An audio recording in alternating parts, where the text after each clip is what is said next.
We can get started.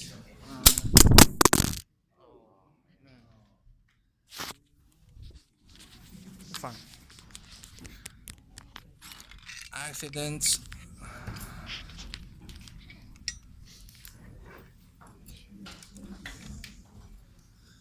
1 second. Okay. Before we start today, we are going to finish chapter 9. Chapter 9, we only have one topic left, and then we will start chapter 10. And before that, next week we do not have class. I will be out of town. I need to go to Arizona to attend a conference, so we will not have class next week. And we do have exam next Wednesday, Thursday, and Friday, right? We have 3 days for the exam. And please refer to the videos if you have questions on the practice. I got the videos uploaded. I don't know why this computer is not that well today. So exam number 2 practice, I got all the questions covered in those videos. And if you have questions, please email me as early as possible. And for the assignment, if you want me to record a video, please do that as early as possible. Monday afternoon or Monday night, I got a few emails requiring me to record video, but unfortunately, I don't know what's going on with my laptop. The recording just doesn't work. So if you need some videos, please email me as early as possible. So for chapter 9, so that's a quiz I think that's a quiz we worked on. It's a little bit different because my USB drive is not working on this computer today. So I will just talk about this one. I will not talk about the quiz itself. I will talk about how to use StatCrunch to get the confidence interval for the population mean. So we have those numbers. So we have the 22 students, then we have the mean, or there's the sample mean. We have the sample mean and sample standard deviation, and we need 95% confidence interval. So let me show you how to do this in the StatCrunch. We know how to do the confidence interval in StatCrunch for the population proportion, but remember this is a mean, it's a little bit different. So you need to know. So we need to know if the question is talking about proportion or the mean. If it's proportion, you need to use the proportion stat, one sample with summary. And if it's mean, like this, let me open the StatCrunch.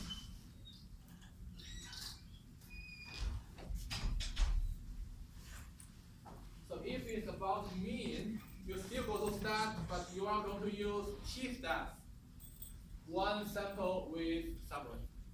Stats, t-stats, one sample with summary. So if you want to use StatCrunch, please write down the stat, t-stats, one sample with summary or with data. So if we have a data table,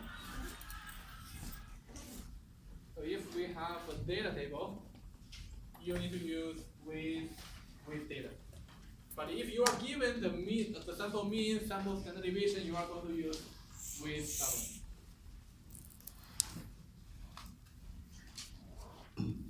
So we need mean, standard deviation, and sample size. Let's go back here. So the mean, the sample mean, let me write it down here. So the sample mean is 5.77. Sample standard deviation is 1.572, and sample size, we have 22 students, so 22. Okay. I have all the numbers here. Let me just put those numbers in the StatCrunch. Mean is 5.77, standard deviation 1.572, sample size 22, and confidence interval. So confidence level, we set 95%. Confidence level, just keep 95%.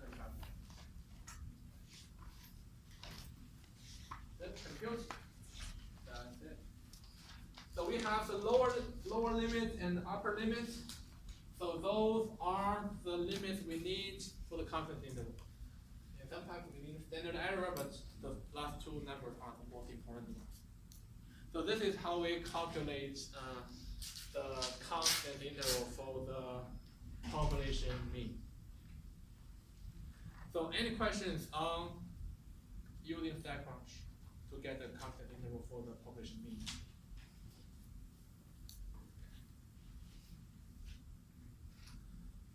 So that's all we have for chapter 9 and part of the 11. So the next one, okay, finally.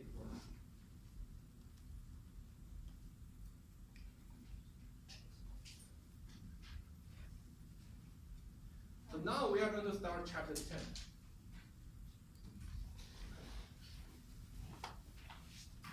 So this, we already discussed this one in the last class.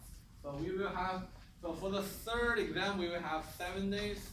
I know you guys will be very busy during that time, so I give you 7 days.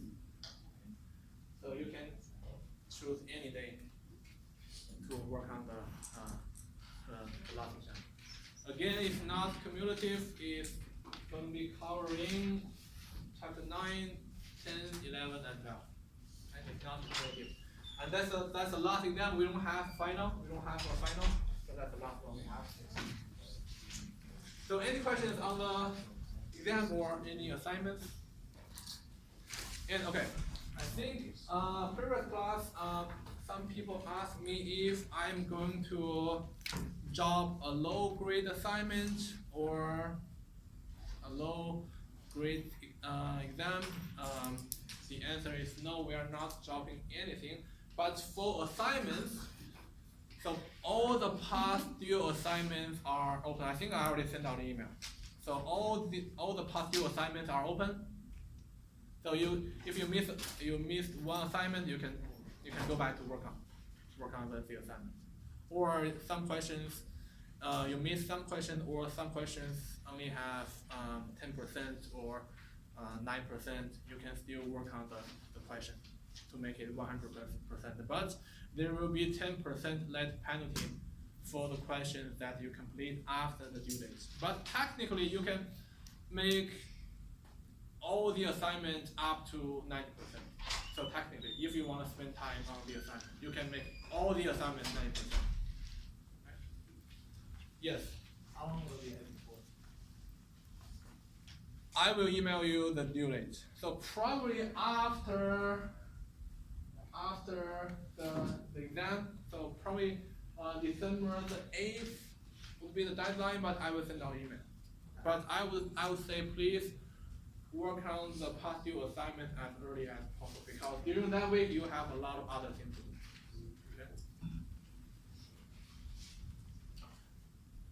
Any other questions?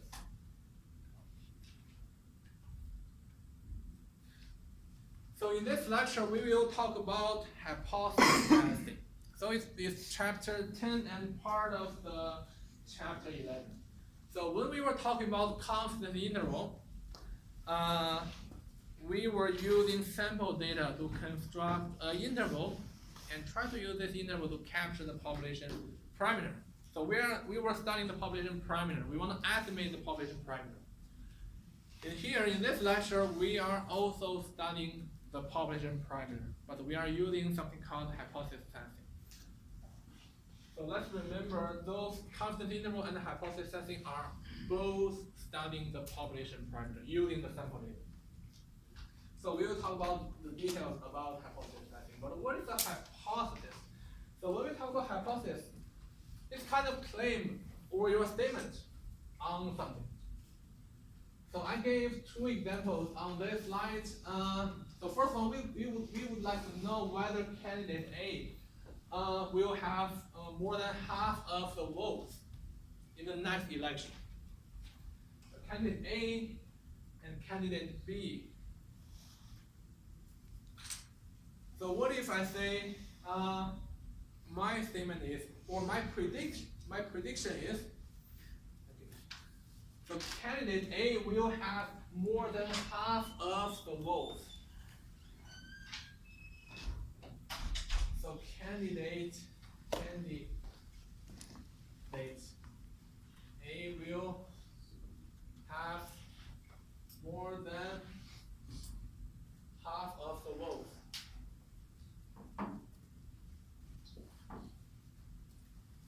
So that's kind of English statement, but that's my statement. That's my hypothesis. You may say, okay, no candidate is not going to have more than half. But that's I want to prove this. But that's in English. We have to, when we do statistics, we have to translate into a mathematical form. But when we talk about this one or that one, are we talking about proportion or mean? So more than half of the votes.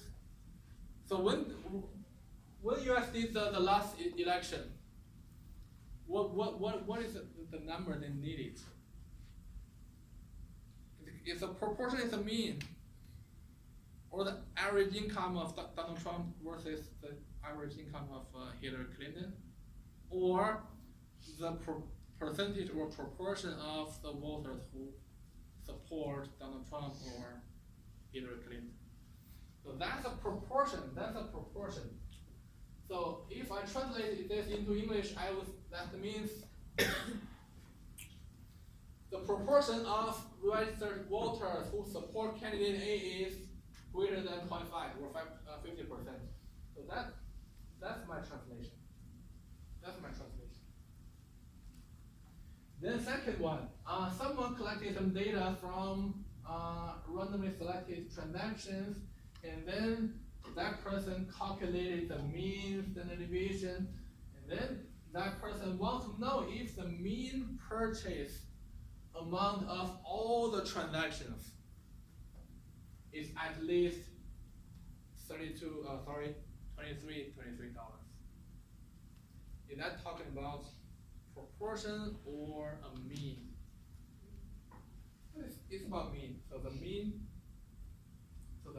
purchase amount. So that is, it says the statement is the mean is at least mean greater than or equal to $2,323. So basically that's a translation of the second.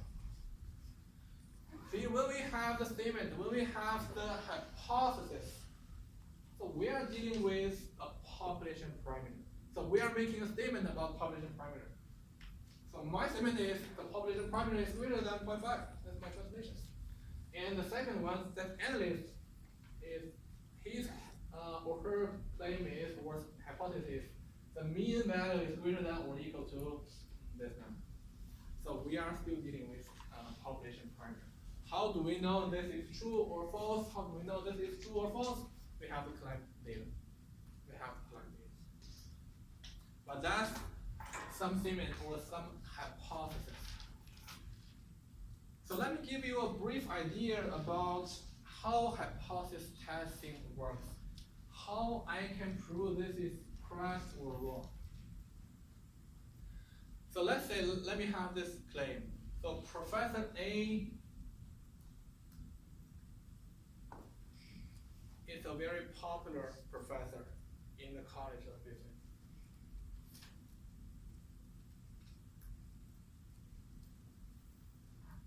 So Professor A is a very popular professor. So what does that mean, popular? So maybe I can give some more details. So let me translate that. So if I say that professor is very popular, I would say more than 50% of students like him or her. Or at least it has to be more than 50% of students have positive comments on him or her. Then still, that's kind of same thing. It comes to the mathematical form.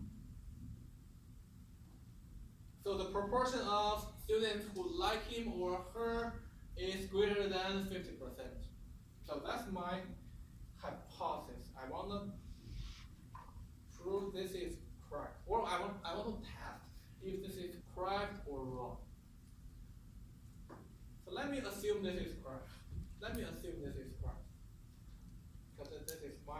statements.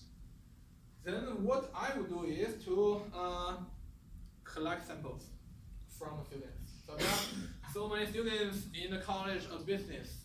I randomly selected 100 students and asked them, do you like Professor A? Do you like Professor A? And then by the end of the day, so surprisingly, so after I asked 100 students, most of the students said, no, he or she is really bad. I don't like his class, or I don't like her class. By the end of the day, I find out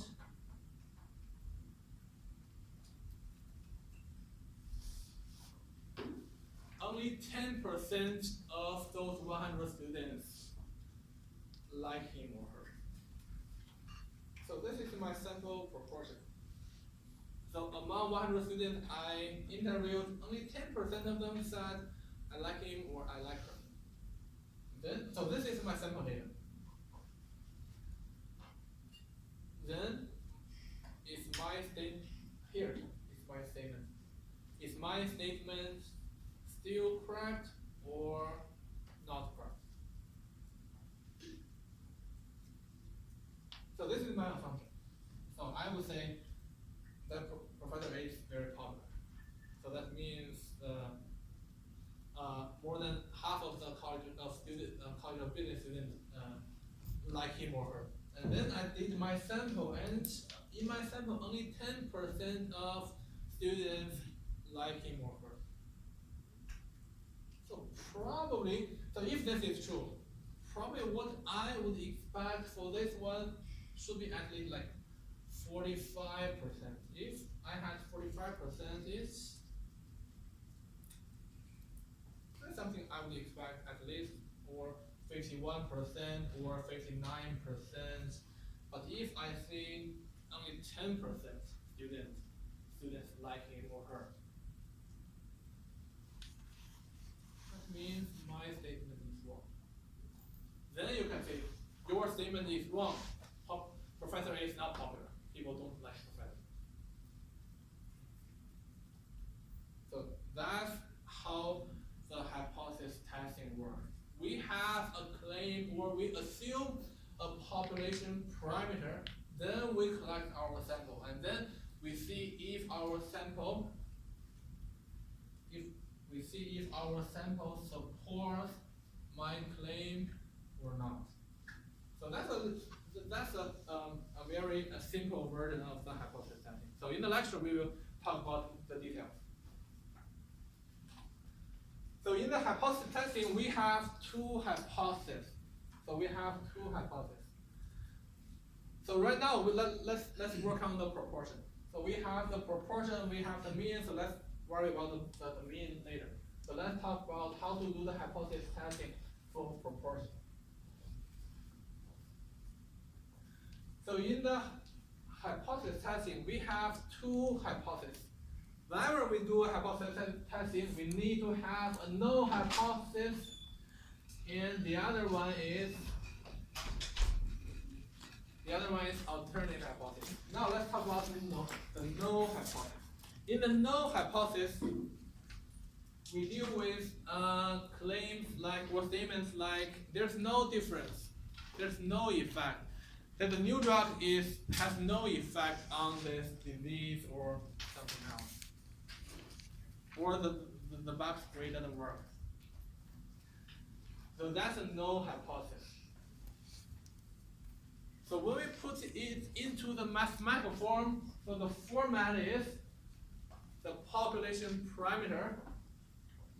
Right now we're talking about proportion, so let's just use proportion. The population proportion is equal to a value. So it's always equal statement.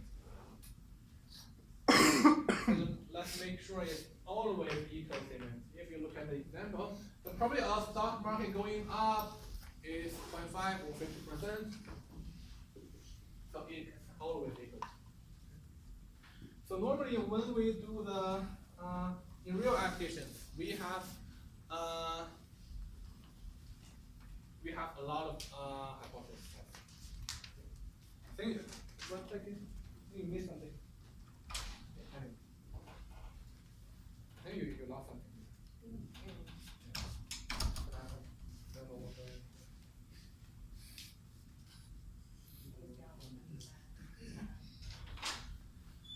So, for example, if you have sore throat, so you go to the doctor and the doctor may do some lab for you.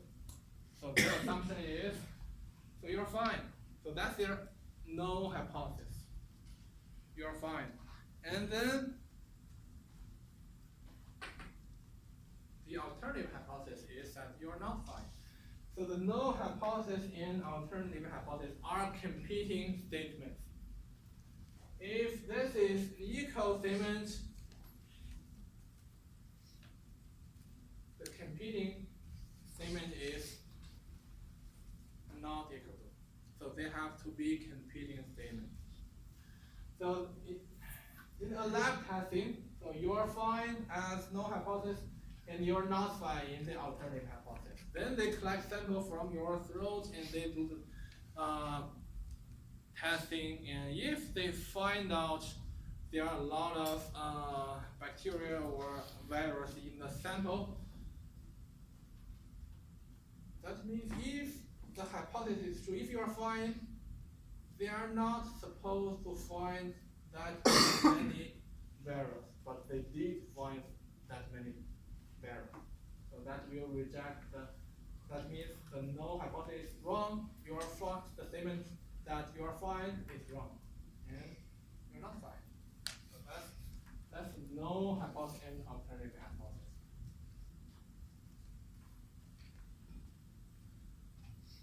So the alternative hypothesis, remember that in the no hypothesis, there's only one statement, equal statement, equal statement. It has to be always equal. You have no other choices. But for the alternative hypothesis, you are given three options. So not equal to, greater than, or less than. So for the alternative hypothesis, you have three options.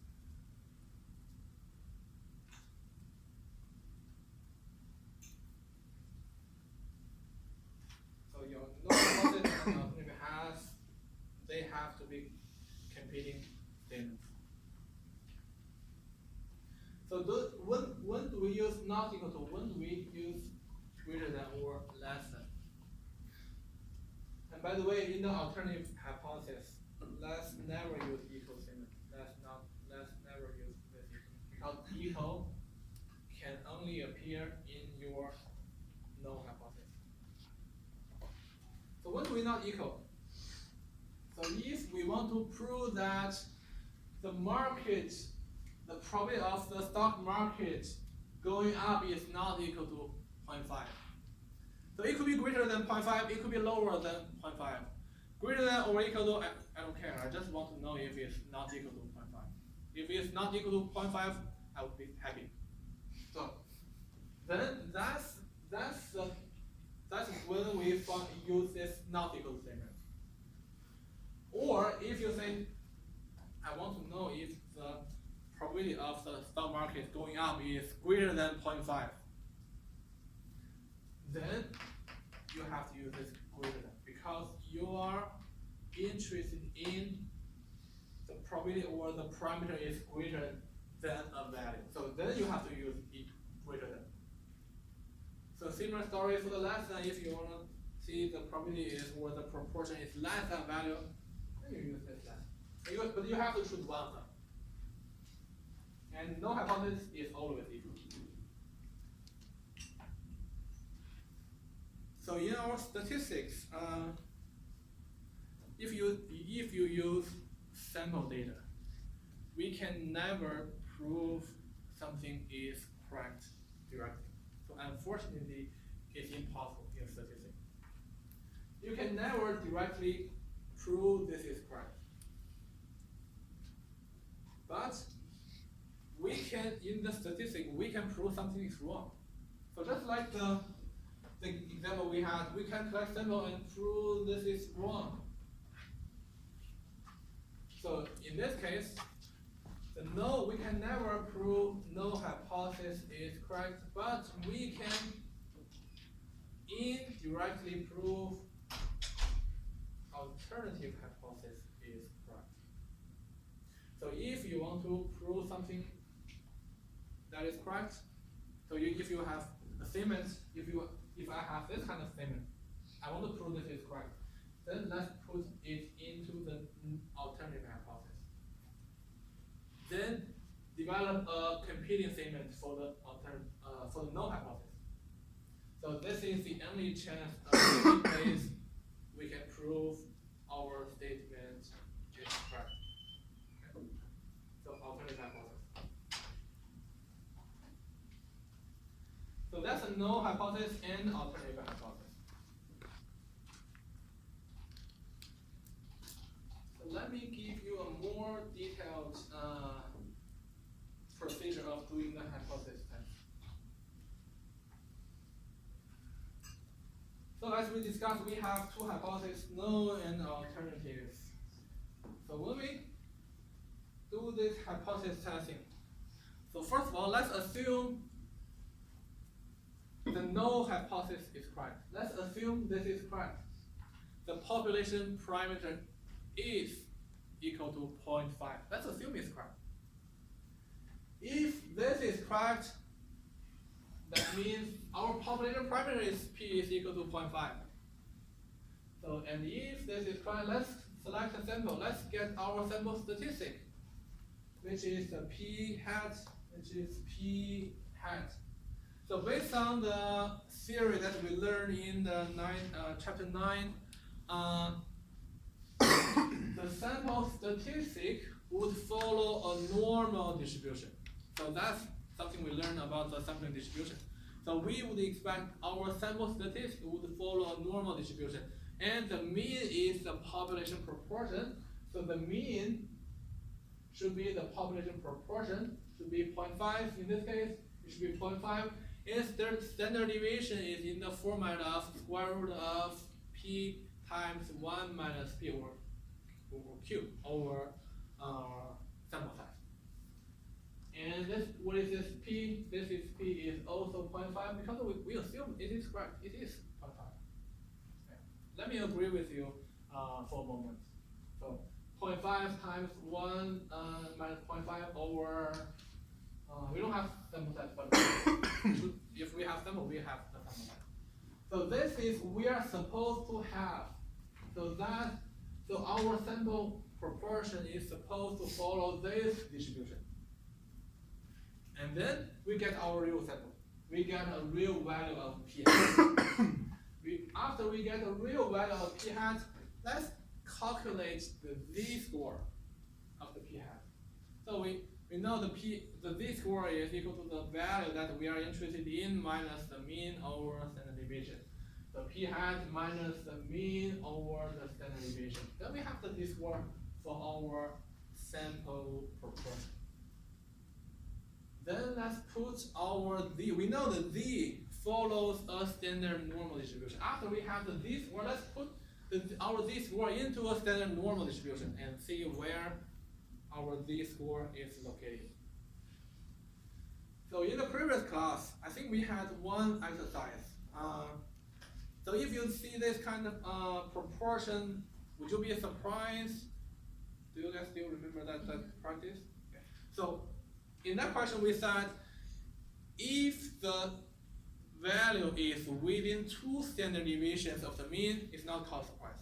But if it's outside of 2 standard deviations of the mean, it's called surprise. Then if our z-score is within 2 standard deviations in the standard normal distribution, it's not called surprise, which means this z-score is something we expect if this is true. So it's not surprised to see such z-score when our null hypothesis is true. So in this case, probably this statement is correct. Probably. we can never say that 100% true. Okay? Probably. In that case, we cannot say this is correct. We cannot say this is correct because it's only probably is correct. But probably is not correct. We are not sure because we just have a sample that is not surprising based on this assumption. We still don't know if this is correct or wrong. But if our z-score is way over there, outside of 2 standard deviations, that's a surprising value. That's a low probability event. Just like this one. So if the professor is popular, we're not supposed to have a 10% support from 100 students, but we did see this kind of value. So if we see this kind of value, a very rare z-score based on this assumption, that means our assumption is wrong. So if our z-score is over there or over there, too far away from the mean, that means our assumption is wrong. Our assumption about the population parameter is wrong, so no hypothesis is wrong. We reject the no hypothesis. And then be in favor of the alternative hypothesis. So that's a whole story about doing the hypothesis. So when we have a rare d value, we can reject the no hypothesis and be in favor of the alternative hypothesis. Otherwise, we won't have any conclusions about our no hypothesis and alternative.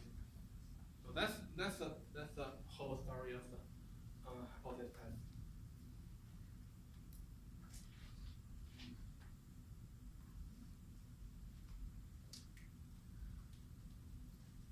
So when we do the hypothesis testing, we have the no, we have the alternative. Then the next one is to calculate the standard deviation.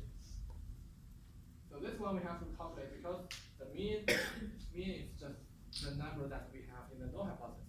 We don't have to do calculation. But standard deviation, we have to do a little bit calculation. So in this slide, the no hypothesis is that the population parameter or the we would like to know whether the market moves randomly up and down with equal probability. So the probability, we assume that in the no hypothesis, we assume that the probability is equal to 0.5, or the proportion is equal to 0.5, and the alternative is not equal to 0.5. Then we know the mean of the sampling distribution is 0.5, and standard deviation is, so that's how we calculate the standard deviation. So after this calculation, we know the sample proportion would follow a mean normal distribution with the mean and standard deviation. Then the next part, so if we go back, we have this one, we have this one in the next slide. Then the next part is to calculate the z-score. So the next calculation is about the z-score. So from the sample statistics, so this is the value that we can get from our sample. So you guys we have the sample. Then we can calculate the sample proportion. And then before this calculation, we already have the mean, we already have the standard deviation. So we can calculate the z-score by using this formulation. So we have the z-score. After we have the z-score, and the last part is to put the z-score in a standard normal distribution. So in this case, we need the z-score and negative z-score because our statement is the alternative hypothesis is that the p is not equal to 0.5. So we have different cases. So we will talk about that. But right now, let's see how we use this z-score. So we put this z-score into a standard normal distribution. We have the z, we have negative z. So we have the middle part, and we have two tails. So we are going to use those two tails. So those two tails will tell us if we should reject the null hypothesis or not reject the null hypothesis. On this slide, there are a few things we need to know. The first is to know how to calculate the z-score given a sample proportion. So this is the equation we have. So after we have the z-score, the next thing we need to know is that we have to put the z-score into a standard normal distribution. And this is just one case of putting the z-score into the standard normal distribution. And the last thing we need to know on this slide is we need the tails. The tails have important information that we need.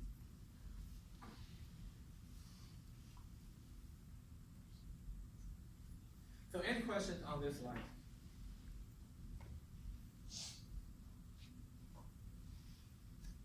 So we have a special name for those two tails, or sometimes we would have one tail, but we will talk about that. So let's just use the case of two tails for now. So the two tails are called p-value. So p-value is, I would say, the most important number in hypothesis testing. So what is a p-value? P-value is a probability. So that's the probability of observing a value for a test statistic. The z is called a test statistic, or the z statistic. At least as far from the hypothesized value as the statistic value actually observed if the null hypothesis is true. It's kind of too complicated. So we have a sample, and we calculated the sample statistic, then we calculate the z statistic or z score or the test statistic. We put them into the standard normal distribution, and then we have the tails.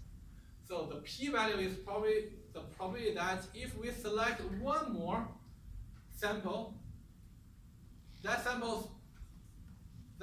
probability that sample's z score will fall into this area or that area. So that's the p-value. That's the p-value. So if we have a p-value that is really small or is very small, that means the observation we have for this sample is improbable given the null hypothesis is true. So if the p-value is really small, that means we are looking at this kind of result. So if p-value is small, or we have a really small probability here, that means this is what we see.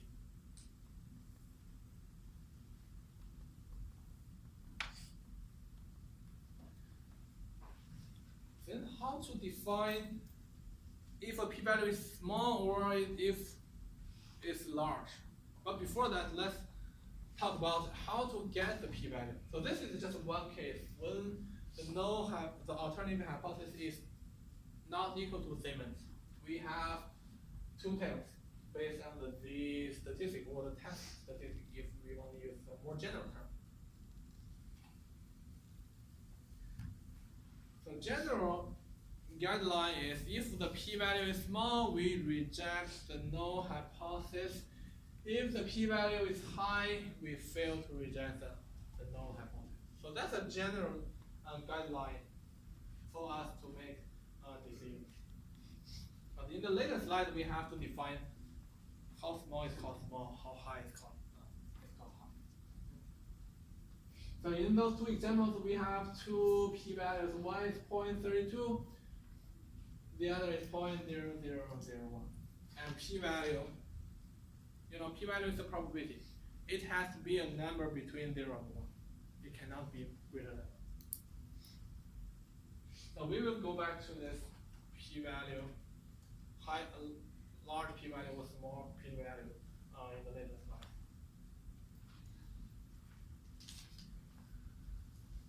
But before that, we need to figure out how to get the p-value. how to define the tails.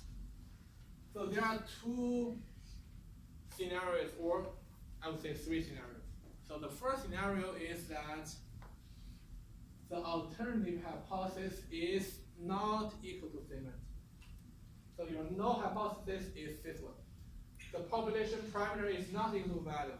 Then it's going to be it's called two-sided alternative hypothesis, or two-tailed alternative. Then the p-value is defined by your z statistic and negative z statistic. So this is the value that we can calculate using our sample data and also our hypothesized value. We put those two values into a standard normal curve, and this part plus this part is our p-value. Okay, two tails. Let's remember. If the alternative is not equal to if this statement, two tails are your p-value. So you have to include both tails in your p-value. So that's the first scenario. It's called two-sided alternative.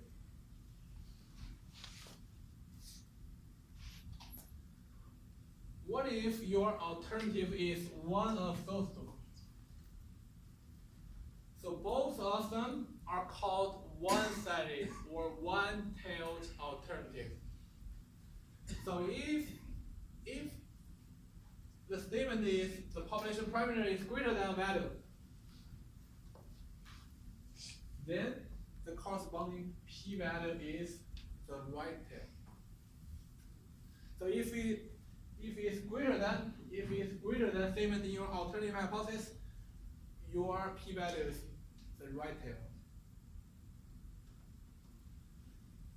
And if the statement is less than, your population parameter is less than value, then your p-value is the left tail.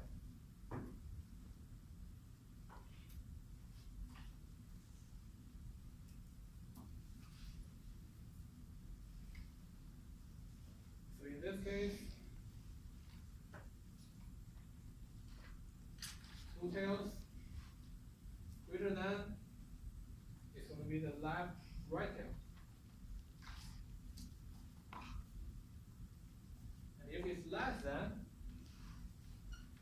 so your p-value would be the left tail. So that's how we define the p-value. So let's remember those scenarios. When you put on this the numbers in the sequence, you have to define the statement for your alternative. If you selected a wrong statement, your p-value would be different. So that's why we have to be clear about which statement we are going to use, and then the corresponding tails for the p-value.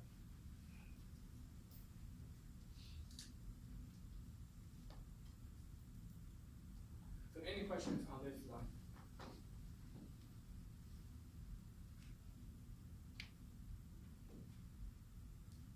So let's see one application.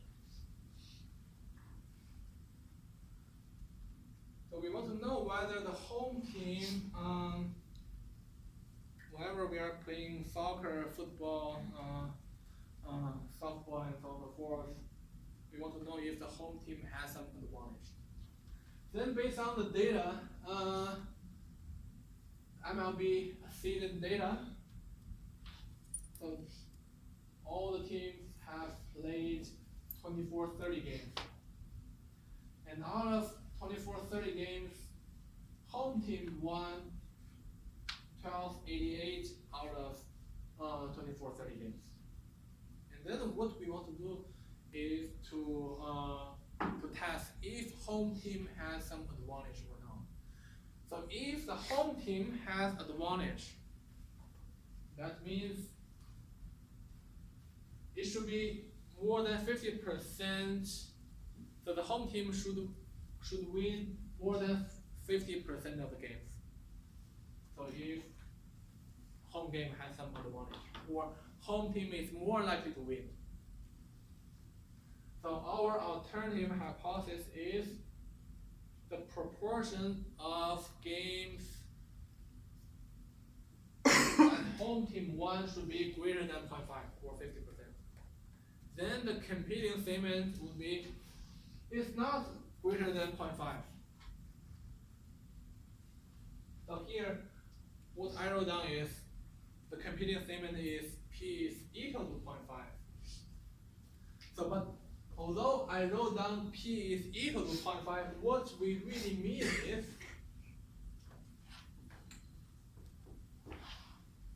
P is less than or equal to 0.5. This is what we really mean. But we don't have to write it like this. We can just write equal statement. Why is that? So if you are interested in this, the after class you can do some research. So this is what we really mean, but in the hypothesis testing, we only have to write down the equal sign.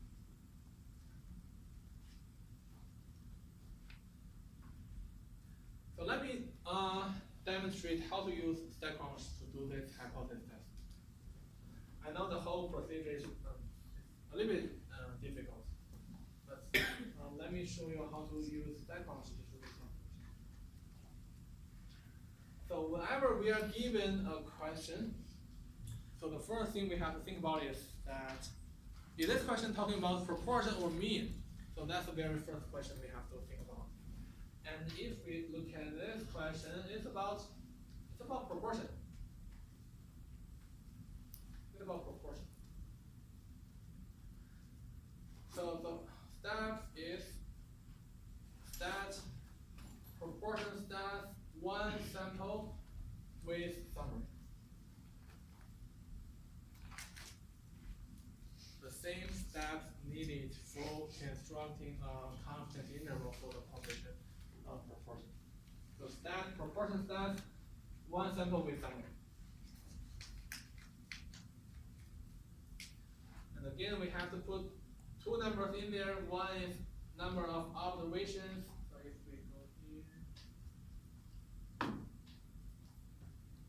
number of observations, that's our sample size. So our sample size is 2430.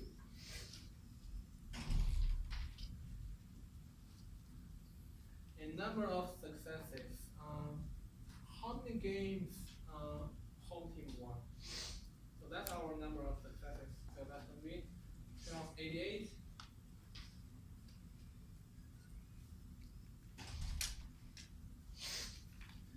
Then let's just select this hypothesis test. So let's use that function.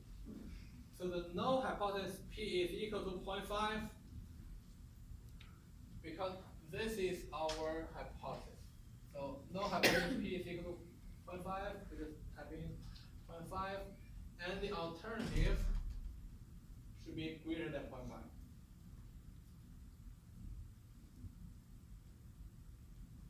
Should be greater than 0.5 because we want to know if home team won more than half of the game. So that's why we use greater than. I think that's all we need. All we need here. Then you click compute.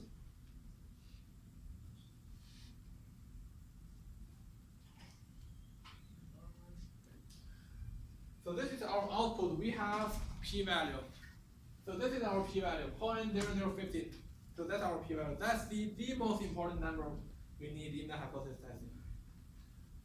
These statistics, some questions may also ask you about this statistic.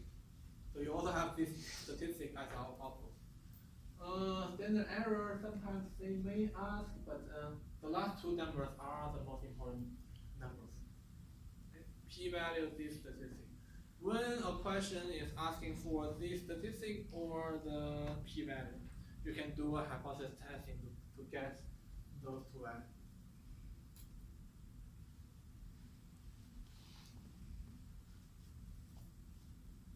So any questions on this question?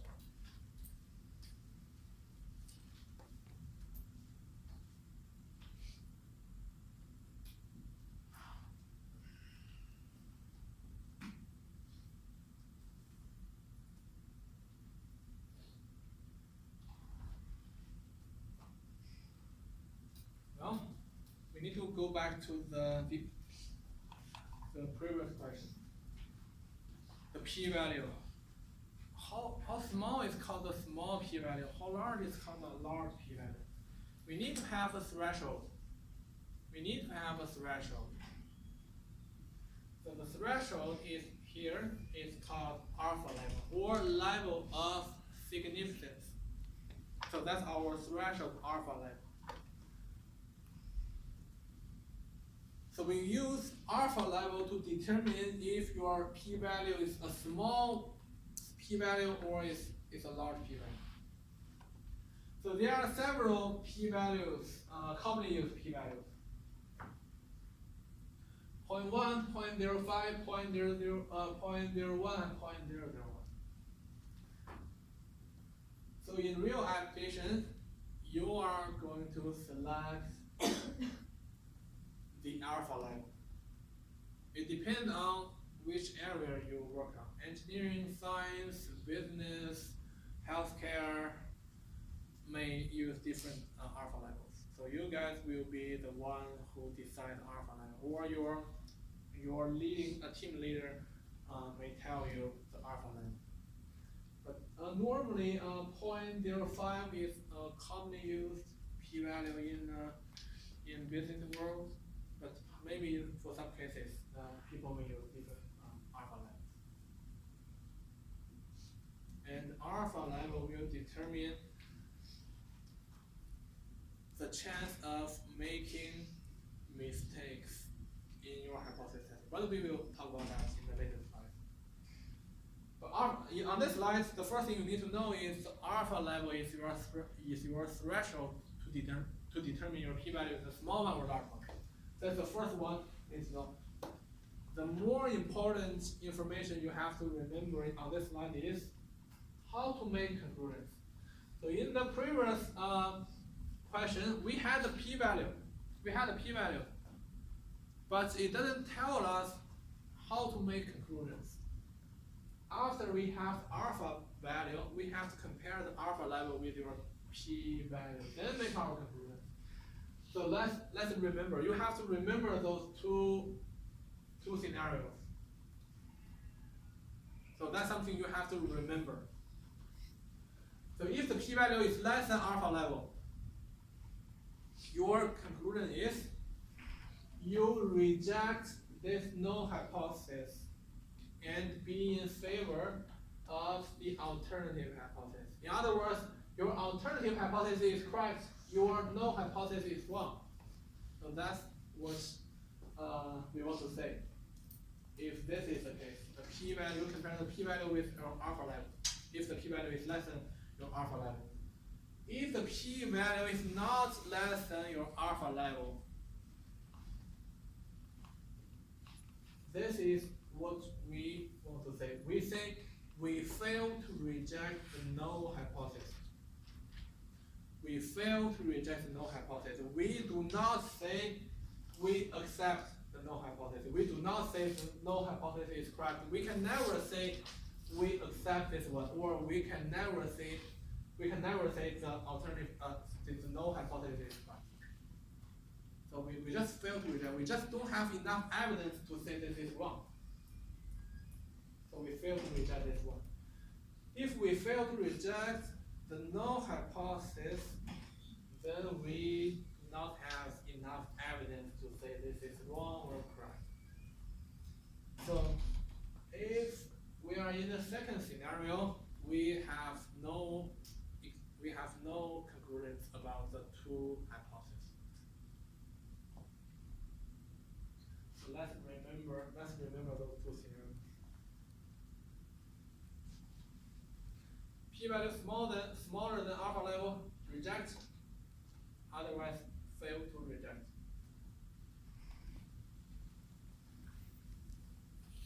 So let's be clear about how to make our conclusions.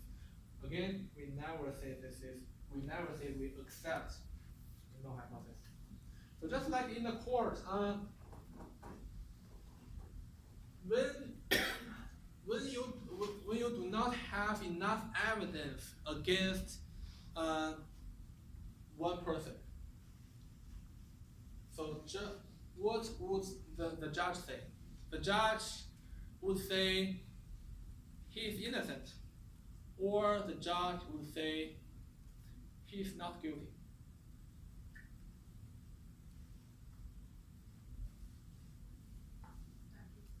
He's not guilty. So probably you can never hear a judge say he is innocent. You can never prove that someone is innocent. Or that person himself or herself know if or her is innocent or not. But as a third person, you can never use your sample to say he or she is innocent. If you do not have enough evidence against that person, what you can say is, I don't have enough evidence to say you are guilty. So you are not guilty. But I don't mean that you are innocent. So the same story here.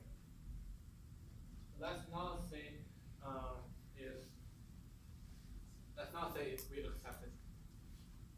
So any questions on the congruence on the alpha level, how we make our congruence based on the comparison between the alpha level and the p-value? So p-value we can get from the second, or if you want to use Excel, you can implement those equations in Excel, you will get the p-value as well. But we have to do the comparison.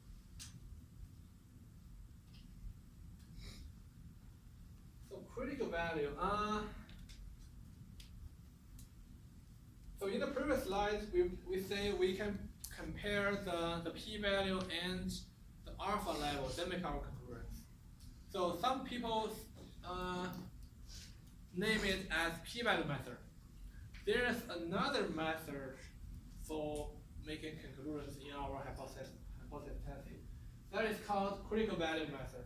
So critical value method is not mentioned in the textbook. We are not required to know this critical value method, but it's good to know the critical value method. But I don't think we have enough time for this method. Probably we will cover this method. We spend some time next class to cover this critical value method. So that's all we need to have for today. I know this topic is a little bit difficult. Please, after class, spend some time to review the textbook material. And feel free to email me if you have any questions. And next week we don't have class. So we don't have class next week, but we have exam Wednesday, Thursday, and